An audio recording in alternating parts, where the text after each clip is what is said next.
Njëshin që paralelisht, po flasim për kryeqytetin, pasi e njohim më mirë, paralelisht me strukturat e Partisë Socialiste. Ervin Velia kishte ngritur struktura thuajse në çdo deg me të dubluar nga ana e bashkisë me drejtor dhe duket se Rama a kërkon që t'i marrë në kontroll edhe këta drejtorët e Ervin Velias pasi modelin e patronazhimit ai e hapi dhe e shtriu më së miri në kryeqytet. Çfarë ka ndodhur edhe në zgjedhjet e kaluara, Ervin Velia ka qenë mish i huaj në Partinë Socialiste dhe her pas here që në kohën e Samir Tahirit, Ervin Velia kishte të pamundur të mbizotronte strukturat e Partisë Socialiste, të paktën në eksperiencën time elektorale. Dhe është detyruar në moment caktuar të krijojë struktura paralele dhe gradualisht në mbështetje nga zoti Rama i absorboi socialistët e thjeshtë dhe e kontrollonte nëpërmjet gjithë këtë grupit që kishte, siç e kishte edhe shtabin elektoral që është i famshëm PSD. Duke qenë se kishte interesa shumë të mëdha, patjetër që përfaqësoi dhe pasuroi shumë njerëz të cilët lidheshin drejt për drejt me qarkun e tij të ngushtë.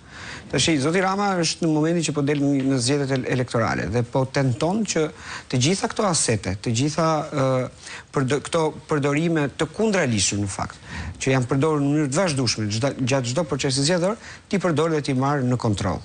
Sot Rama po tregon që pronari i bashkisë jam unë. Pronari i qeverisë jam unë. Pronari i SPAK-ut jam unë. Në momentin që mblodhi në shesh punonësit e bashkisë ju tha, derisa të marr zgjidhje çështja e kryetarit Ervin Velia, i tha unë do jem në krye të punëve, madje ishte edhe Sonja Risani që thosë bravo Lal dhe të presim. Në kundërshtim me çdo koncept të ndarjes së pushteteve, në kundërshtim me çdo lloj norm, ligj apo moral politik, kjo po ndodh në mes Tiranës.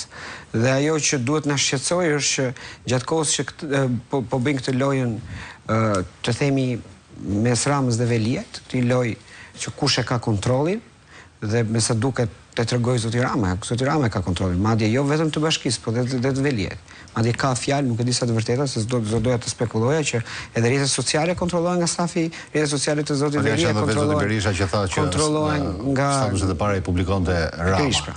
Dhe në këtë aspekt ajo që më shqetëson mua është që dikush do shqetësohet për këtë qytet? A do vazhdoj kjo bashki? Me arrestimin e Veliat janë ndaluar shërbimet?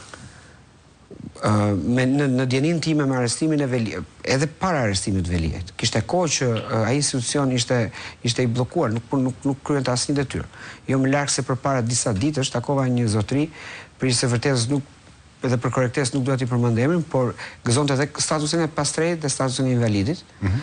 Dhe sot e kësaj dite, mas 3 vitesh, ai nuk arrinte dot të merrte një banesë, as një banesë me qira, të financuar nga bashkia, por as të aplikonte për një kredit but, ku të kishte mundësi të jetonte. Zotëria në fjalë merrte vetëm 13.000 lekë të reja nga statusi i invalidit, ndërkohë që shtëpinë ku jetonte kushtonte 20.000 lekë të reja. Se si jetojnë këta njerëz, vetëm Zoti e di.